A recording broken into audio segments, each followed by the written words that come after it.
get high, but baby, if you want, he'll go down low. Doing a podcast on a random Thursday night. Girl, this blow, he's gonna make you feel alright. I know the manager, he knows what's going down. He'll make you laugh, but he damn sure is not a clown. I know the manager, and this man, he's got clout. He's gonna make you scream, you know he'll make you shout. He's gonna make you scream, he'll know he'll make you shout. I know the manager, yeah. What up? It's another episode with I Know the Manager. Episode 50. The Big 50. We made it. Halfway to 100. Big thanks to you guys and girls and dogs and cats and especially guinea pigs. We're about to embark on the journey of the Big 50, you know. I can give a big long speech, you know, but I'm not, you know. I want to just really thank everybody that's been a part of the podcast. I want to big thanks to Adam G, who masters the podcast every episode. He mastered the intro. He didn't make the intro, but he mastered it, made it sound a lot better. Has helped this podcast sound really great. Gives me a lot of shit for it when there's a fan going on in the background, or when someone's breathing hard, or when I'm kicking a fucking table, or if I have a TV on in the background, or my air's on too loud. He can hear that shit, and he gets most of it out, if not all of it. So big thanks to Adam G. Big thanks to anybody that's ever shared my podcast, anybody that's ever listened to it, anybody that's ever shared it, anybody that's ever listened to it. Let's see, anybody that ever bought some merchandise, like one of my shirts, which I still have.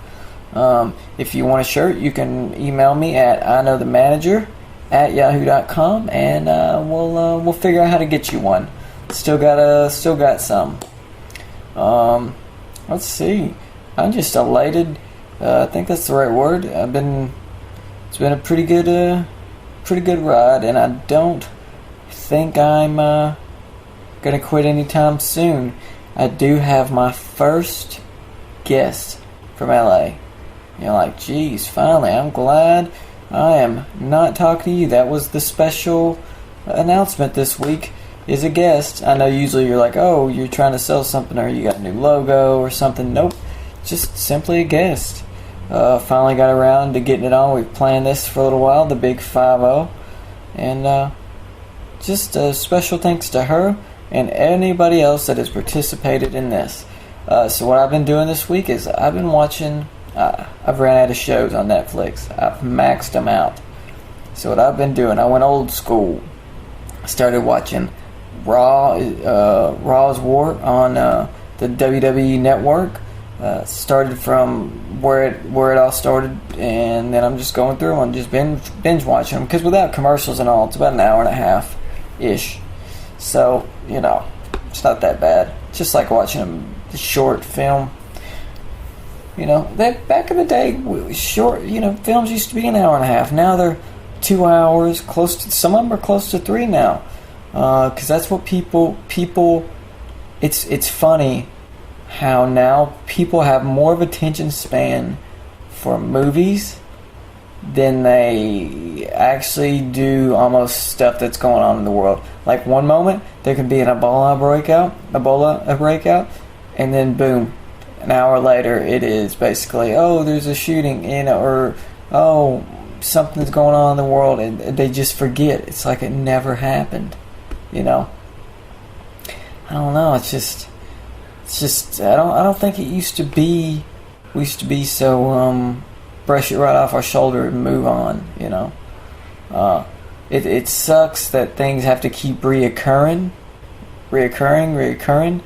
that to get it through anybody's head now and be like, oh, wow, People actually have to spend more on marketing than they used to back in the day, and I don't think it's to get the word out there. I think it's because they know the attention span is a lot less than it used to be. So that's my spiel for the week. We're going to ride into this podcast, and again, thank you for making all this possible. Thank you again, Adam G. This is episode 50. So yeah, we're here with Melissa Eslinger, and yeah, we're here, episode 50, and I've been dropped. You're episode 50. You're the That's awesome. Yeah, Good. yeah. That's don't make it that far.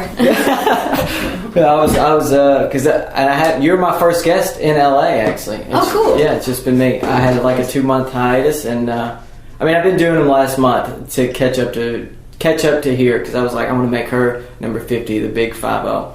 So Thank you. yeah. So so you moved here from? I moved here from New Mexico. Okay. I was only there for a year. I went to film school in Kentucky. Well, I actually went to the University of Kentucky for 3 years. I was studying psychology. And then I transferred to film school.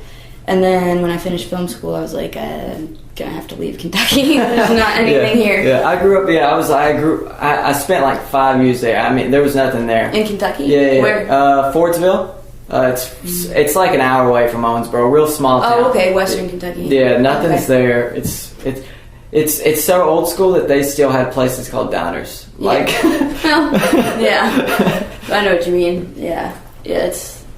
But I mean, I moved to Alabama when I was 9, so I don't really remember much. I would just remember every summer I would go see my buddy on the way. Every summer for like 4 summers, then we lost touch, and then I finally found him like 2 years ago on Facebook. That's the only good thing about Facebook, you know? Yeah. Yeah. So you've moved here. Why did you move to LA? Well, I moved here because I got a job out here. I was working, as I was telling you a few minutes ago, I was working as a locations PA in, I lived in Albuquerque, I was working in Santa Fe, and they liked me and just offered me a position in LA. So I took it, and at that time I had no plans of doing comedy whatsoever. That was just in May. And May 17th, I remember because it was exactly 1 week after I got here, I did my first open mic, and I got the bug. Yeah. That was it. Yeah, that's crazy. All right, so how's it been since? You do Tony's on every Monday, pretty much, and then have you had any other regular shows that you do? Yeah, so I do, like you were saying, Kill Tony every Monday, the Comedy Store, and then on Fridays, not every Friday, but only because Brian Redband, he overbooks a lot. Yeah. But pretty much every Friday at the Ice House. Okay. And that's in Pasadena, right? Yep, in Pasadena. Yeah. And then I do a bunch of open mics, as much as I can do with my schedule. Yeah. And I've been getting a lot of bar shows lately, which has been that's good. Kind of cool. It's fun, but bars can be tough. They can be tough. Because people aren't, especially the ones, like, there are some bars where people know there's going to be a comedy show and they come to hang out at the bar and watch the comedy show. But most of them, it's more like guerrilla comedy where they're like, it's the owners knew that there's going to be a comedy show, but the people are just like at their bar. Yeah, they just want to drink. Yeah. Playing darts or pool. Yeah. Watching a football game. Shut the fuck up. At a show the other night, I actually literally started jumping up and down and saying, "I'm doing a show over here, guys." That's how we actually learned, because back home, in Huntsville, let's see, all our open mics, I try to say all every now and then. I'm turning LA now, but all their open mics are at bars, so we have to learn that kind of gritty. There's one on Wednesdays. I fucking hated it. Like the first time I ever went up, because I did a few open mics around there, and I did pretty good. And then you get to this bar, and you think, "Oh, I'm doing good." Then you eat shit. Yeah. And it's like, oh fuck. And it's like, oh jeez, I don't even want to do comedy. Yeah, there's definitely different angles that you have to take when you're doing either in a bar or if you're at a comedy club. You can get away with usually a little bit more because they're there to laugh. Yeah. So yeah, I'd rather being prepped and ready, you know. Yeah, but it does a lot to help you like figure out your really solid stuff because it'll work anywhere, and it also helps you to think on your feet more. And yeah, that's why I like performing in them, because that's where I kind of learned to do crowd work. Like I had a show, I had a headline in Panama, and I never really did crowd work. I never really gave a shit about it, and then I was like, I only have this much material and they want this. They knew that going into it. So I was like, I gotta fucking learn crowd work. So like a whole month, I'm just going to open mics. I'm like, I'm not doing any material. I'm just gonna do crowd work. So I think I did a whole month, or 3 weeks to a month, and then and that's how I kind of learned how to do fucking crowd work. I don't know. Yeah. What? So Christmas is coming up. So you gonna go back home? I'm planning on it. I think I have like a week off of work, which is cool, but wow. Yeah, it's pretty awesome. I don't get paid during that time. Yeah, still, you get a week off because you work a lot. Yeah, but and I wanted to go see my family for that whole time, but I also really want to be in LA when nobody else is here. Oh, yeah. So, yeah. So I'll probably just go home for Christmas, maybe like 3 days or so. Yeah, because I stuck around for Thanksgiving, and we had a Friendsgiving. And it was pretty cool, but there was hardly any traffic, and I was just, after we got done with that, I rode around for like 30 minutes, like, just speeding everywhere. I was like, this is amazing. That was one thing I noticed, actually, on July 4th, which, usually causes traffic everywhere, no matter where you live. And I was like, wow, I can actually drive here. So holidays are actually pretty, because everybody leaves. Everybody leaves, exactly. Yeah. Did you still believe in Santa? What age did you stop believing in Santa? Like, because I was pretty young. I wanted to believe it for a long time. I think I was either 8 or 9 when I finally came to terms with it. But I started to have a feeling it was a lie when I think I was like 7 years old or so. And I was playing dress up without asking my mom. I went and was like looking through her shoes and stuff in her closet. And I found a bunch of presents that were wrapped that said from Santa. And so I went to my brother and I was like, dude, you got to tell me the truth. Like, what is this? And he's like, I don't know. Blah, blah, blah. And then my mom sat me down that night and was like, sometimes Santa just can't make it to every single house. So he has his elves come early, and he talks to the parent. I was skeptical, but I believed it. But then a few years later, I guess 1 or 2 years later, I lost a tooth. Yeah. And so, I put it under my pillow and I told my mom, and apparently, so my dad, he was in the Air Force and he was gone for a year that year. And apparently he was the one that would usually go in and take the tooth. But, so my mom, she forgot. Yeah. And so I woke up and my tooth was still there under my pillow. And I got all upset and I went and woke up my mom. I was like, the tooth fairy didn't come. And she was like, oh no, maybe she didn't see it.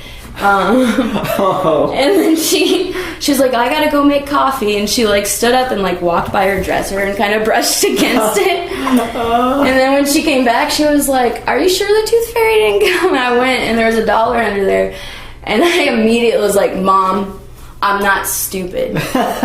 You put this here. And then so I knew that the tooth fairy wasn't real, so I was like, does that mean Santa? What about the Easter bunny? Yeah, so that's how I kind of came. I was just like, because I found some presents, and I didn't say anything to Mom. So then I seen it was if I remember right, it was just the first PlayStation that came out, if I remember correctly, and a few games in a box in her closet. And so then I didn't say anything. When Christmas came around, I woke up the next morning and I had that same fucking gift. And I was like, this, Mom. And then I had to, hey Mom, I seen this in your closet. Dude, what's going on? And then they always try to make up some lie. They want you to believe as long as possible. I think as soon as the kid asks, you just tell them. Just tell them, yeah. Just tell them. As soon as they ask, they're already wondering if you're lying. Yeah. So, and then you're teaching them to, if you go along with that, you're teaching them to. If you keep going with it, you're teaching them to lie. So yeah. So, and I've been I seen something the other day, and I was like, I don't know if I want. I don't have any kids right now. I'm that's good. I don't know why we're getting on kids, but I don't know if I want to tell my kids, hey, Santa's real. And then like just because I feel bad when I lie. You know, I feel really shitty. Yeah. I mean, it's hard to decide that because I know I loved believing in Santa and I'm glad that I have the memories. Yeah. But it is a lie, and it was kind of. I wasn't really that upset. I mean, I was upset, but I remember, like, I went to school and was all excited. I went up to my teacher and was like, I know that it's not real. And she was like, shh, you can't say that so loud. Not everybody knows. Which then just teaches you to foster a lie, so I guess that's bad too. But I don't know, you kind of, I think by the time you're questioning if somebody's lying or not, you already know that you can respect that it's not a malicious lie. Yeah, it's really not. No, it's really not. And, so you said, so your dad was always gone. So he was always. He wasn't gone as much as most active duty military. Okay, that's good. It happened to be that 1 year. He was in Korea for a year. But other than that, like there were a few times we went away for a few months, but not a whole lot. Yeah. Okay. So you get along with both your parents? Yeah, we do now. Okay. Yeah, it took a while. There's a lot of acceptance that you just have to reach. Yeah. I get it. Yeah, I haven't. I don't know my dad. Like I know him, but I since I moved to Alabama, I haven't seen or heard of him, so I don't know. So I guess I'm a mama's boy, but like mom, I don't know. I guess is that a country thing where I just said mama? If you say mama, yeah. That's a country thing. Definitely a country thing, and definitely a mama's boy thing. There's nothing wrong with it. It is what it is. Yeah. But she never. It's not that she didn't care about me. She would just let me do what I wanted. Because I guess she knew growing up, like he's just gonna do what he wants. And after a while, like she tried to do the best she could, and then I went batshit crazy, and then. She didn't. I guess she cared, but she was just like, "There's nothing I could do as a mom," you know. So she had. It was basically the other way around, like accepting me. Now, like back home, she'd go to all my shows. I think before one show, it was before one show, and I was like, "Hey, Mom, I'm thinking about doing porn," and I was like, "Well, you still love me?" And her response, dead on, just as long as you send me some of the money. That's it. Jeez. Yeah, and I'm like, oh, okay. Not even not even a good job, you know? Go. not so much a good job, but like, are you sure about that? Yeah, exactly. Yeah, it's just like, bring me the money. I'm like, okay, Mom. All right. But yeah, I should talk to her a lot more since I moved here because she's always worrying. I even had to message her the other day with all the stuff that went on here. I know the other day I was like, oh, I'm good, chill out, you know. Oh, with the shooting. Yeah. So sad. Dude, yeah. It's fucking... It's scary. It sucks. It sucks that people are being like this. Yeah. I just don't understand how you get to that point. No, I don't either. I just don't get it. And then today I was reading some stuff and listening to some interviews, and I did not know this until today, but if you're on a no-fly list, you can still own a gun, though. Oh wow! I didn't know that. I don't want to get like all pro gun and no, you know. But that's just something I learned. Like, yeah, I was just like, oh, I didn't know that. That's interesting. So now I'll just combat that on Facebook. Yeah. So what do you? I mean, did you know anybody over there or anything? No. Okay. No. Well, that's good. Yeah, because that was a little close for home. Because in Alabama, it's not happened yet. So like it was all. I don't even think it's happened really too much in the South, if any. So it was never really close to home where it was like really, oh, this is close. This is a little worrisome, you know? Yeah. So we talked about Santa. Santa and shootings. So what'd you do for Thanksgiving? Yeah. We went from the kids can listen to the kids pause the podcast. So what'd you do for Thanksgiving? Like, did you go to the Laugh Factory and do the... No, I drove. I got a few days off work, which was the first time since January, which was amazing. Because even when I was in New Mexico, when I moved out here, I only had like a long weekend to get here and stuff. So I've been working like crazy. So I was super excited. I went to Albuquerque where my parents are, and I was able to... I didn't fully move out here yet because I just packed up my car the first time I came out. So I was able to get more of my stuff and my cat. Oh, you got your cat out here? I got my cat, okay, yeah. She was staying at a friend's house, so I picked her up and hung out with my family. My best friend since I was 9 years old, so going on almost 17 years now. Oh, wow. She came down, and her and her dad came down, and it was awesome. Yeah, it was really Have fun. like a Thanksgiving with another family. That's always good, though. Yeah, it was really fun. We had a blast. We all stayed at my parents' house, and it was good. Okay. It was fun. What's your cat's? I always like to know what people name their cats. My cat, her name, even though it's a boy's name, her name is Ezra. Okay. Where'd that come from? There's a movie, right? I don't know if there's a movie. I went through a Bible phase. Now, I actually didn't have her until, well, I guess there was some overlap there when I adopted her, whatever. But first of all, her name was Harriet when I adopted her, and I was like, no. And I just liked the name Ezra, and I named her Ezra. But then I looked it up, and I thought the meaning was cute, which I didn't think of this till after. But the Hebrew meaning of Ezra, which I'm not like religious or anything, but I went through a phase. I think everybody does. Yeah, you have to. You got to find yourself. But it means like little helper or something. Okay, like that, which is really cool because she's a lot of emotional support. Yeah. Did she come at like a bad time for you or something? Like, well, it was my first apartment by myself. Okay, yeah. No, I got it. Yeah, no, it's cool because it really helps me. I forgot how much she helps me with this until I picked her up just a week ago. Or 2 weeks, whatever. I'm rambling about stuff. Yeah. It doesn't matter. No. But I forgot how it helps me like stay on schedule with stuff because I got to take care of her, and for some reason it's easier to take care of something else. Yeah. And remember to take care of yourself. Yeah. So she's really grounding for me. Oh, that's good. No, that's good. So how it's a she? Is it a he or it's a she? It's a she. How old is she? She will be 6 in May. Oh, good. Oh, that's a good life. So yeah. Far. Yeah, she's doing great. She still plays. Still healthy? Is she a big fat cat, or just pretty healthy? She started getting a little bit chubby, so and the vet had told me that if she gained like 1 more pound, she'd be kind of going into obese category. So I limit her feed. Her food. That's smart. So was it hard to find a spot here for cats? Well, when I got here, the stakes were so high about, being able to afford it out here and blah, blah, blah. And I was bouncing around from place to place, staying with people, and I house sat for a little while. I just actually was lucky enough that my friend was kind of open to keeping her as long as I needed. Yeah. So there wasn't a whole lot of pressure on that, and then it just so happened that the roommates I have now are super cool, and they were like, they had cats before, so they were fine with it. Oh, good. And my landlord doesn't know yet. But keep that as long as you she's can. Technically an emotional support. Yeah. I'll just get her a prescription. Yeah. So. I got it from the doctor.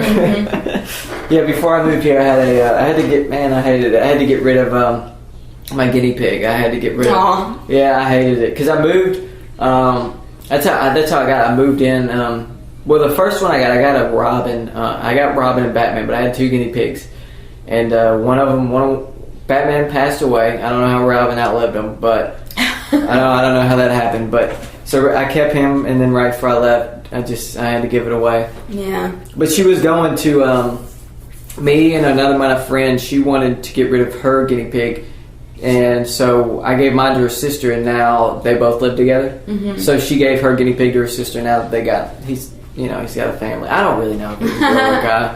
I've talked about it on the podcast. Everybody always asks because they always hear it screaming on the past podcast. They're like, "Oh, what is that?" And then they go over to it and they're like, "Is this a guy or a girl?" I'm like, I don't know. Its name's Robin though. I don't care. Yeah. Big Batman fan. So you look like you like Star Wars and comics. I like so. Well, I'll admit that I've always wanted to get into comics, but I never spent the time or money. You got movies comic now. Books. You got movies. Yeah, I'm not crazy about most comic book movies. However, I do love Batman and stuff like that. But I don't know. Those are touchy subjects because a lot of times movies ruin them. Oh yeah. Because I do know, you get familiar with the stories and all the different. But no, I love Star Wars. Yeah. Okay. The Star Wars shit. I'm just pro, because like you said, pro nerd. Yeah, I'm pro nerd. Yeah, I'm and then because I don't expect the movies to be like or not the podcast. I don't know, the movies to be like the comic books. Right, you see them as their own. Mm-hmm. Yeah, you see them, and that's why sometimes they just suck. Yeah, exactly. Yeah. We can't say the F word here, because we're at Sony Studios. We're at Sony. Yep. Okay. Yep. And that's where she works. Mm-hmm. She's worked here all her life since she was born for this job. So who do you? So I can't read. Okay, yeah. She can't say. So you're doing comedy. Let's see what else. How old are you? I don't even know how old you are. I'm 25. Okay, I figured you were like 25, 28. Okay, because I'm 28. So me and her have never met, by the way, guys. So this is like a intro to you and to me and to all the world that And then you're getting to know me very little. Something you already don't know. So what do you got? You got any shows coming up soon? I mean, what's... Yeah, I've got, every Friday at the Ice House, and then I've got a show at the Comedy Store in the Belly Room on the 18th. Okay. I think it's a Thursday, maybe. I think it's a 7:30 or an 8 o'clock show. Mm-hmm. And then, it's a little far out, but January 25th, I'll be at a place called Brennan's in Venice. Okay. And shows tend to pop up kind of short notice, so I always put them on Twitter and Facebook and all that. What is your Twitter thing? I follow you on Twitter. You're at Melissa? Melissa Eslinger. Okay, it's just the name. Yeah. Just my name. Okay. Mine's just IKnowTheManager. I've branded everything around that. Even. How'd you get that name? That's okay. I'll tell you. So I started a YouTube. It was before I started the YouTube channel. I was the manager of Papa John's, and I hired like 2 friends, and one of them would just be like, "I'm gonna fucking call in," and he would just be like, "But I know the manager," so it kind of caught on. And then one of my buddies, the one that Adam G, the one that always masters the podcast, he's like, "You should start a YouTube channel." And I was like, no, I'm good. Because calling it that when you're in LA, people are it's got different. It's funny how the entertainment industry is so intense here that it automatically just like has a connotation that is weird. Yeah. Because when I was here, I'm like, there's nothing. I'm not down talking it. Nothing wrong with it. I'm making fun of how sensitive things are. It is really sensitive because now they're gonna think like, oh, he's a booker or he's an agent or something, and I'm not. I don't even know how to begin to do that. So I'm too lazy to call for somebody else. I'm actually too lazy to talk to bookers about. Can't be a comic if you're always lazy, man. And a comedian, the people think that it's just just fucking around and talking. It's not. Yeah. I mean, I write all the time, and on top of my job, and then the only way to get better at your writing is to live your life. You have to experience stuff. And you have to do it without, getting sidetracked and partying too much or whatever. Because at the end of the night, you're still kind of at work when you're at a comedy club. Now it's fun work and I love it, but it's hard to it's really easy to blend, your social life with comedy, and you start to lose that professional approach, which I think is necessary because it's hard work, and especially in something where I don't see it as something that's competitive personally. I don't know. Because I think everybody should just be supportive. You're doing your own thing, and if you're good, you're good, period. You're gonna shine. So I don't really see it that way, but you hear that, guys? A lot of people are it gets kind of weird. LA is just weird. It's such a blend of big personalities. Yeah, and it was like that back home. At first, we had a scene, and I don't mean to, I know you're all listening, some of y'all are listening, I don't care, we all know it, but at first it starts off as fun, and then, you get a few people getting booked, you get some that's not getting booked, and then it gets really competitive, and there starts to be drama within all that, and it's guys, it's not like that, it's just, it's not. And if you're not getting booked, try harder, that's all it is. Exactly. Just write more. And don't be an asshole. You have to be a nice person. People have to like you, or they're not ever going to approach you to, to book you on anything, because, it's no skin off their back to not. Book you. It's just there's 1,000 other millions of other comics. They're like, I'm good. Yeah, at first, because like I've only been doing comedy for 6 months, and the Kill Tony gig is a pretty good one to have. I'm really, really lucky, and I started feeling a little bit of tension at first, not from anybody in particular, but just, you know, when I was at the Comedy Store after the show, it would be kind of, and I started realizing, I was like, first of all, I don't know how much of it's in my head. Yeah, you know, so you always have to give, you know, credit to that, and then I realized that it doesn't matter. Like, if I suck, then it's gonna crash and burn eventually. You know, if I'm good, then as long as I keep working hard, it'll go somewhere, and that applies to everybody. Yeah. If you're a hard worker and you're creative and you're talented, it's gonna work. It's gonna work out. Yeah. It's a long haul. Like I'm realizing now that, like, as a kid, you have all these goals that are so temporary, like finishing school and like, I mean, those are obviously necessary, but as you get more into adulthood, you realize that, like, you don't have to rush through everything. Like, anything that's good, really good, is worth taking a long time to get. Yeah, exactly. No, I'm with you on that, because to get here, because I've wanted to live here for like 4 years, and then I don't think anybody thought I would finally move out here. I haven't done comedy for 4 years, but finally I moved out here. But it was worth it. Like, every minute that I stayed at that, it wasn't a shit job, but it's not what I wanted to do at the end of the day, you know? So I finally was out here, and it's like, it was worth the wait when I got out here. Yeah, I felt the same, because I always told myself I wanted to come out here.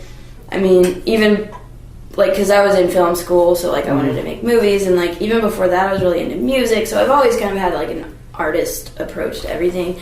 And so I've always wanted to come to LA, but I always told myself, you know, I wouldn't come out here till I had a job out here, because I've seen so many people come out here, they stay for 6 months, and then they can't stay, because it's expensive, and you have to, you know, you have to plan your time really well, because traffic is a given. It just is. You just accept it.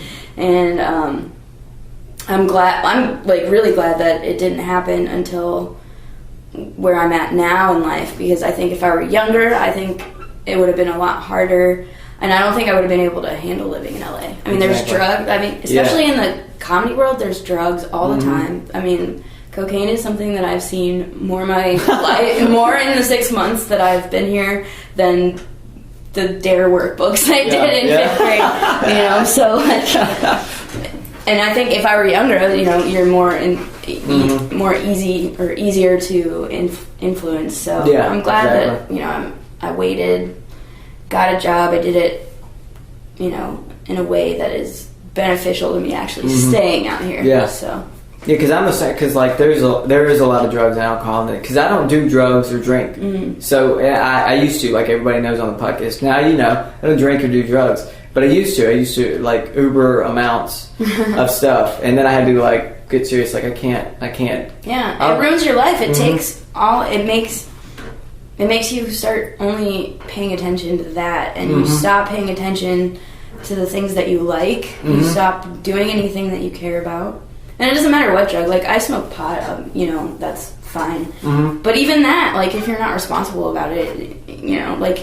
That's all that matters. I always ask people, like, what do you do when you get high? Because if you just sit there and play video games, that's fine if that's your, relaxing time or whatever. But if you're doing that every day, it's like, what's the point? Yeah. You know?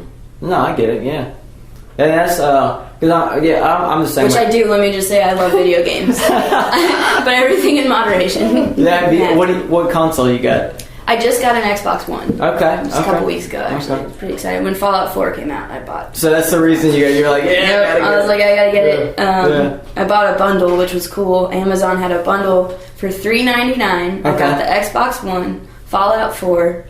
Fallout 3. Okay. And it came with, controller and headset. Okay, all that stuff. Yeah, I just got the new Call of Duty. I don't even know. What is it called? Black? I don't know even which one I got. Call of Duty is one that I've tried so many times to get into, and I just don't like it. I don't like I will play it every now and then. I'm more for the zombies because it's more like you're with a team.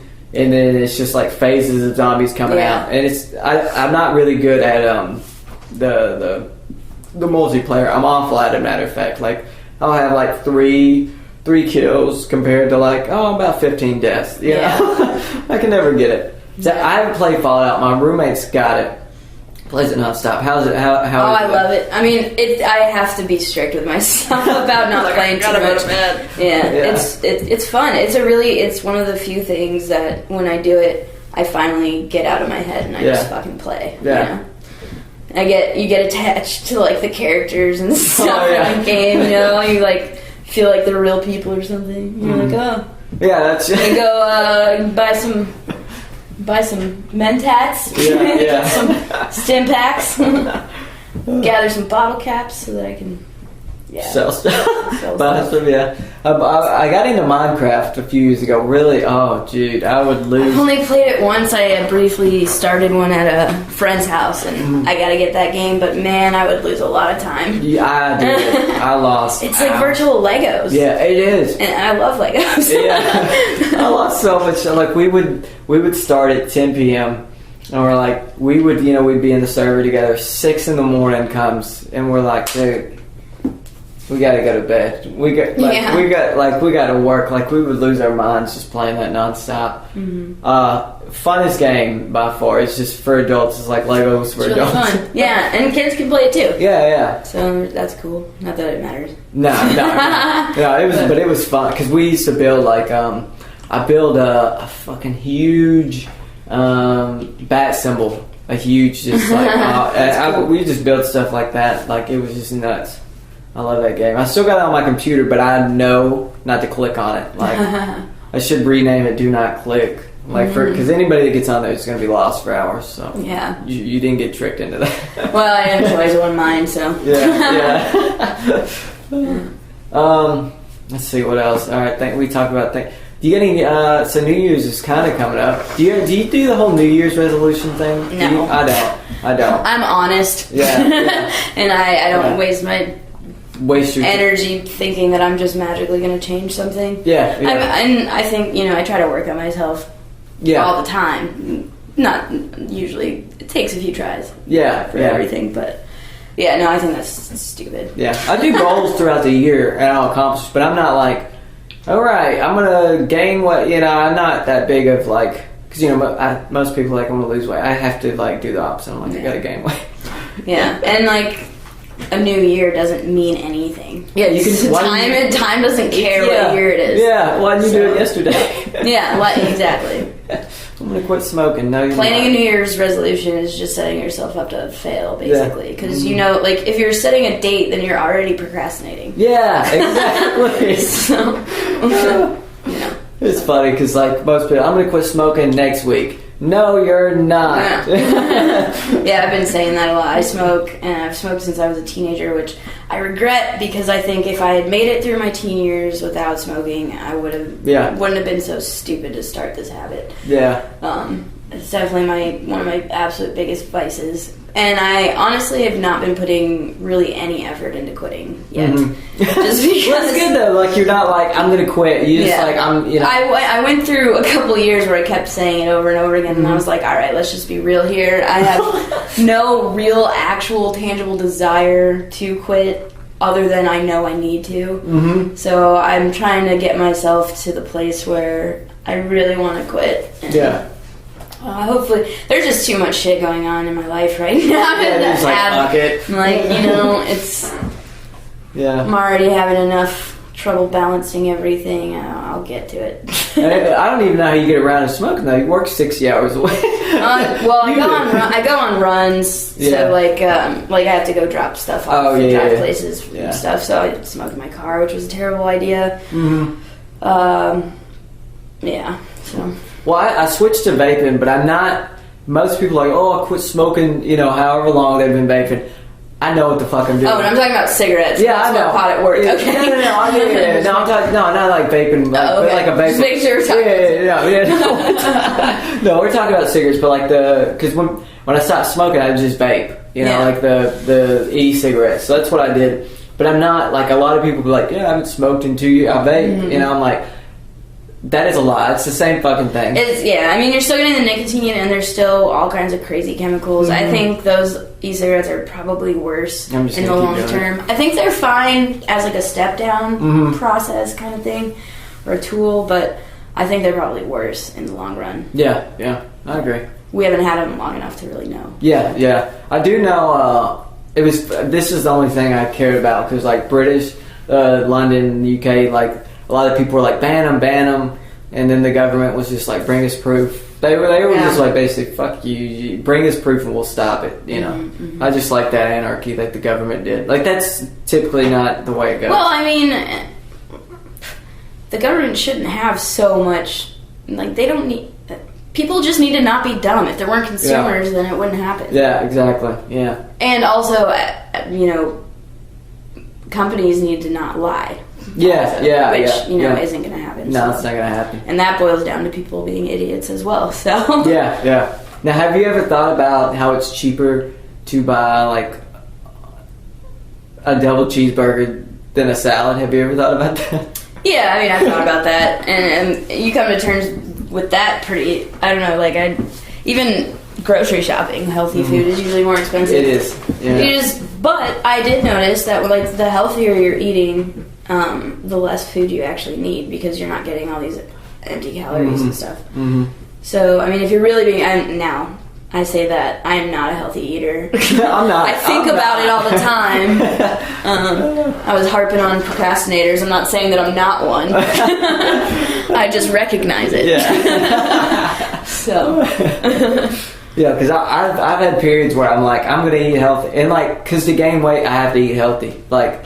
but I have to eat. I consume a lot. A lot of people, you just think like, yeah, Curtis, you can eat like 10 double cheeseburgers in a sitting and you'll get fat. And that's not all that I have to eat. Yeah, I have to eat fucking protein, all this other stuff. Yeah. And I've tried before, and it's all about your metabolism. Yeah, it's too fast. Yeah. It's like the Flash or something. It's too much. I hate it. Let's see. Yeah, we're at like 36 minutes. We don't have much longer to go. You know. Oh, it's fine. Are you a wrestling fan? Are you a... No. Okay. No. What the fuck? I think UFC and stuff is cool, but I don't know more than what I see in like social media. Yeah.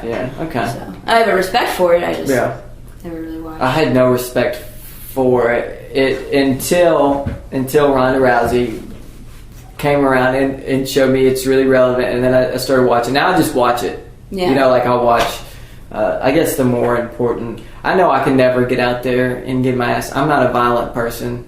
And I know they're not doing it to be violent. They're not like, oh, I just want to whoop somebody's ass today. Well, and actually, like, the further I get into comedy, the more I realize, comedy, there's so much overlap in the mindset that you need to be a fighter. Like, you have to have a fighter's mindset because you're up there, first of all, it's called a punchline. Yeah. You know, so that seems silly, but it's true. You're giving left hooks and you're surprising the audience, and you're also up against them because they, well, it's not so much that you're up against them. It's more like you have to take the punches that they throw by like maybe they're not laughing, and that's not their fault. It's your fault. Yeah, that's your fault. Even if they're shitty, you still you're on stage and you have control of the mic, you have control of the room, so you have to do what you have to do.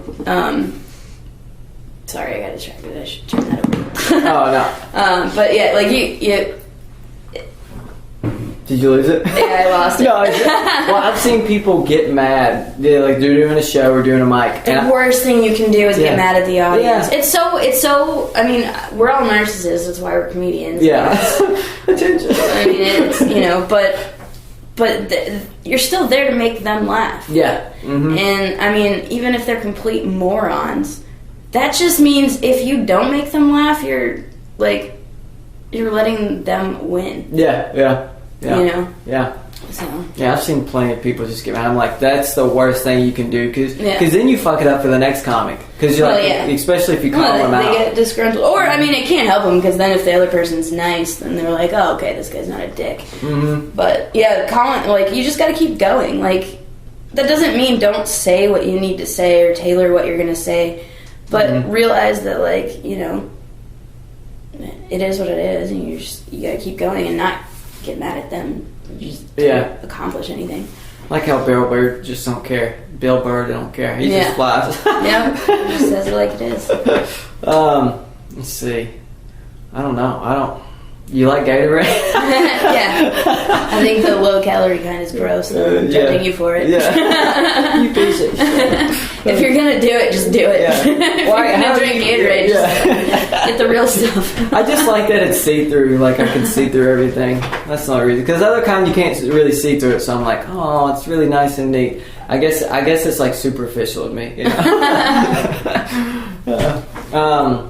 Are you going to see Star Wars? I don't know. I haven't bought any tickets. I haven't figured out that whole situation causes a lot of anxiety for me. Because I really want to see it, and I really want to see it in theaters and as soon as possible. But I don't like dealing with the crowd. The crowds. Yeah. It stresses me out, and it just, unless I can find some form of zen. I might look into if there's, I'm pretty sure LA is pretty much sold out for the first week. But I might look into if I can go to a place that has assigned seating that people actually respect and do. I might be okay with it, just because finding a seat and dealing with it, that shit stresses me out. Now, I'll tell you, I found this out. If you go to AMC in Montebello, they have leather seats it's just kickback recliners. That's all it is. So then you have more. If someone wants to walk by, you don't have to suck it in. You know. Yeah. They just walk by. So I found that out. For a movie like this, it might be worth it to spend the extra bucks. It's a normal price. Yeah. That's normal price is nice. Yeah. No, that's all their seats. That's just how they are. That's awesome. So the AMC in Montebello. So it's I don't know how much the tickets were. I think they were $15 or something. But yeah. But I paid $19 for the Grove because that was the only decent seating I could find for opening. And I was just like, fuck it. I did find a lot. Definitely not going to go to the opening show. Yeah, I'm going to do it. I'm just going to, because I want. You go by yourself or with friends? Yeah, just me. Yeah. Just me. It's probably, that's a little easier. Then, logistic wise, it's just easier. Yeah, because I just get to sit in there. And I got assigned seating. I have decent seats, so I'm just going to go in there. And then I'm usually, I eat popcorn, so I'm going to try to get there a little earlier, eat the popcorn before the show, so I'm not pissing anybody. I don't know how people are in LA at movie theaters. I take it they would take it pretty serious, here. Oh, well, there's dumb people that go to, especially a movie that's coming out like this, there's going to be people from all different types of personalities and stuff, and, some people are just rude, especially I'm not trying to sound old, but I really hate when there's teenagers just being stupid, on their phones and talking loud and you can't put your feet up on the chair in front of you unless it's empty. Yeah, if someone's sitting there, don't do it. Tony Hinchcliffe actually has a joke about that, so I don't want to sound like I'm but it's true. No, you can go on. You can say it. Fuck you, kids. Keep your grimy toes off my seat. Show some respect. No, I feel like I am getting old to where I am because I'm starting to say back in my day and stuff. I'm starting, and I'm not even that old. I'm 28. So, but every now and then I'll say that or fucking kids. Well, I just start to realize that I don't know, you get to a point where you realize, one, you're not invincible. It can happen to you. That goes to pretty much anything. Yeah. And you start to realize that when you're younger, you didn't even realize how many times you're making excuses for things. And as you get older, you start to realize, as you have a thought, if you're, I don't know, even stuff with picking up in your room or whatever, when you have a moment, if you think of it, that's your trigger to maybe you need to take care of it unless you're actually busy with something. But as a kid, oh, but I got to do this and I got to do that, and you start to realize you're my life is going to plateau if I don't decide to stop making excuses. Do what you have to do. If you know what you have to do to make your life smoother, then just do it. Again, I say that with bearing in mind that it's her house is a mess. No. Easier said than done. Been working on it, We're getting there. It's a process. I make myself clean my room once a week. Over the years, I think I've gotten I don't want to say OCD because that's not even it, but I just have to clean it once a week because it gets to this point. It's not even that messy. I'm just I'll sleep better. Yeah, it's more peaceful. I've been living in chaos mess for years now, and I'm finally starting to really get it that my life I just feel better when stuff's clean. And then also being in LA, everything's so fucking dirty. It is. That like I kept getting sick when I first moved here, and then I realized, well, I bite my nails and I wasn't washing my hands any more than usual. And I started realizing, like, my room's a mess, and I'm like, that's just breeding grounds for, you know, you got wet towels on the floor that stay in the closet so they never really dry, like that stuff. I was like, shit, I gotta, like, I guess there's health reasons to clean. You know, when you get to that point, like, you know, it's pretty sad, but whatever. I'm hard-headed, so. Like 10 years from now, you go to the doctor. I'm always just go clean your room. Yeah, you know? Clean your room, wash your hands. Pig, you're a pig. You can grow up, and, you know.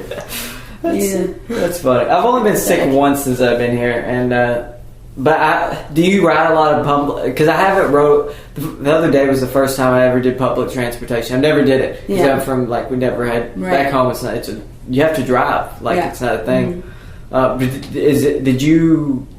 Do you do that a lot here? Public transportation? No, not really. I mean, the thing about LA is, like, their public transportation is only good enough if you're staying in one neighborhood all the time. If you're staying in, like, well, I mean, their train system, I guess they just built a couple more they did, train stops. I don't think they're all open yet, but no, they're working, but I haven't really used it yet. I'm sure I will at some point, and if at any point I live downtown, which I kind of hope not, because downtown's nuts. I have friends. There are good places to live there that are safe, you know, as safe as they can be, but what makes it so dangerous is there's just so many people on hardcore drugs. They're just on crazy drugs. They don't know what they're doing. No, and they're out there. They're just out in the open. Yeah, they're in another. They could be they could be experiencing Jurassic Park in their mind. Yeah, and they're coming at you because they think you're a raptor. Yeah. You know, and I don't want to get involved with that. Yeah. And they actually, I learned the other day that the military has done, like, urban training and exercises downtown without even telling anybody, like the government or whatever knows, obviously, but, like, and nobody even, like, notices. They're sitting there running, like, you know, SWAT team. And it's so mad down there. It's just so crazy down there that people don't even bat an eye about it. Yeah, no one cares. Yeah, I can't deal with the traffic at 5 o'clock there. That's the only thing that gets. No, I can deal with Hollywood, Culver, Silver Lake. But 5 o'clock traffic downtown just. I don't know what it is. It freaks me out. Yeah. Well, people get. You can see the difference on their faces. There's people that have accepted traffic, come to terms with it, and they, you know, just accept it, and you just go with it. There's nothing you can do. Yeah.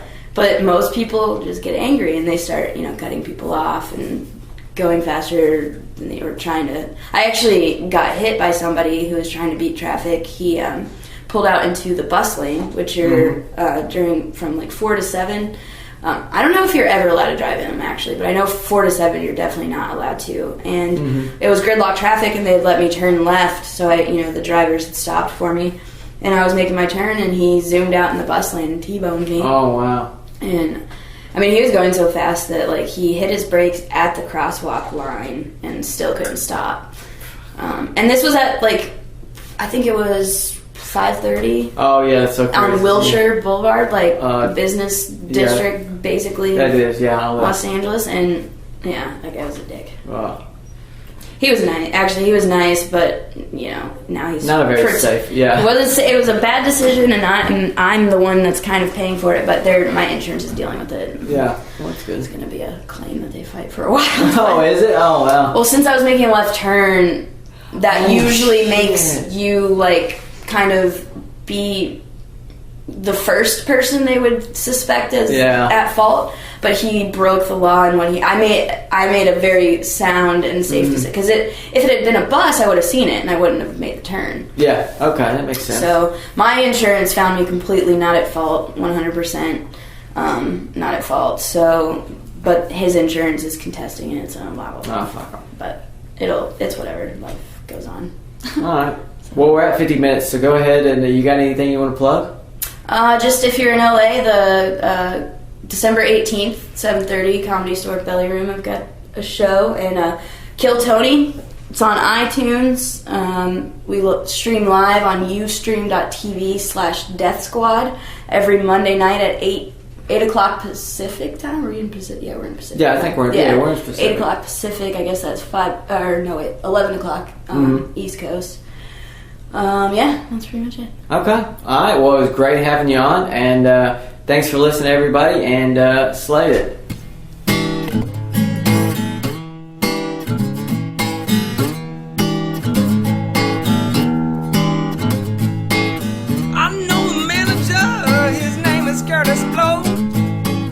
He don't get high, but baby, if you want, he'll go down low. Doing a podcast on a random Thursday night. Girl, this blow, he's gonna make you feel alright. I know the manager, he knows what's going down. He'll make you laugh, but he damn sure is not a clown. I know the manager, and this man, he's got clout. He's gonna make you scream, you know he'll make you shout. He's gonna make you scream, he'll know he'll make you shout.